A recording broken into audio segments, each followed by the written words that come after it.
একটা কথা মনে রাখবেন, যেখানে দেখবেন অতিরিক্ত জ্ঞানী মানুষ আছে, মনে হইতেছে যে মানুষগুলো আপনার অ্যাভয়েড করতেছে, ঠিক আছে, মানে আপনার এড়িয়ে চলার চেষ্টা করতেছে, ওই সব মানুষের কাছ থেকে দূরে থাকেন ভাই। কেন দূরে থাকবেন তার একটা কারণ বলি আমি। আপনি যদি ভালো একটা বুদ্ধিও দেন কোনো এক জায়গায়, কিন্তু সেখানে আপনার দাম নাই, দেখবেন আপনার সেই বুদ্ধিটাকে তারা ভালোভাবে নিবে না। ওই ওই বিষয়ের উপরে আপনার এক্সপিরিয়েন্স থাকা সত্ত্বেও আপনার কথাগুলো শুনবে না, কারণ আপনার যে কোনো না যে কোনোভাবে আপনার তারা এড়িয়ে চলার চেষ্টা করতেছে। তো এড়িয়ে চলতে চায় যারা, তাদের কাছ থেকে দূরে থাকুন ভাই।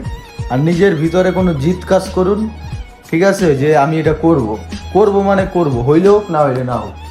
যেমন ভাই আমি বর্তমানে ইউটিউবে ভিডিও বানিয়ে দিতেছি, আমার ভিডিও তো ওইভাবে রেসপন্স হইতেছে না। তো আমার কথা হয়েছে আমি ভিডিও বানিয়ে যাব, একদিন না একদিন ইউটিউবের অ্যালগোরিদম বুঝবে, ঠিক আছে, আর অবশ্যই আমার ভিডিও কোনো না কোনোভাবে ভাইরাল হবে। তো এইটাই ভাই, যেখানে আপনার দাম নাই সেখান থেকে এড়িয়ে চলুন।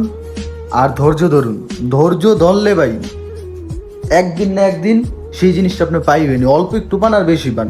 আর ধৈর্য হারা হয়ে গেলে ভাই সারাদিন না পাইলেও সম্ভব না, এটাই বাস্তব।